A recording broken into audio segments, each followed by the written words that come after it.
ભારતીય નાગરિકોને જ મળી શકે। પાસપોર્ટ આપતા પહેલા સ્થાનિક પોલીસ સ્ટેશનનો એક અધિકારી અરજદારના ઘરે આવીને અરજદારની નાગરિકતા ચકાસે છે। 2. જન્મ પ્રમાણપત્ર।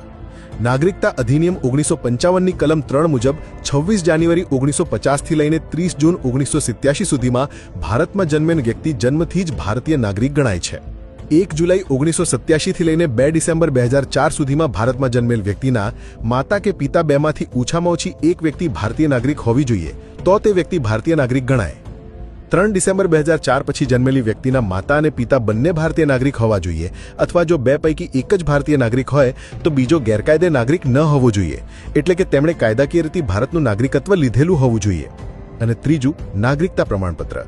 નાગરિકતા અધિનિયમ 1955ની કલમ 5(6) હેઠળ વિદેશી નાગરિક પણ ભારતની નાગરિકતા લઈ શકે છે। આ માટેનું પ્રમાણપત્ર ગૃહ મંત્રાલય દ્વારા અપાય છે। પાકિસ્તાની ગાયક અદનાન સામીને આ રીતે ભારતીય નાગરિકતા આપવામાં આવી હતી। આ સિવાય પણ હજુ એક ડોક્યુમેન્ટ છે અને એ છે નિવાસ પ્રમાણપત્ર। અમુક કિસ્સામાં રાજ્ય સરકાર દ્વારા અપાતું નિવાસ પ્રમાણપત્ર નાગરિકતા સાબિત કરવામાં મદદરૂપ થાય છે। આસામમાં એનઆરસી એટલે કે રાષ્ટ્રીય નાગરિક રજિસ્ટર આ સંદર્ભમાં ઉપયોગી દસ્તાવેજ સાબિત થયો છે।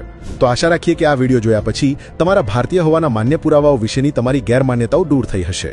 આવા જ વધુ ઇન્ફોર્મેટિવ વિડીયોઝ માટે ગુજરાત સમાચારને ફોલો કરી લેજો।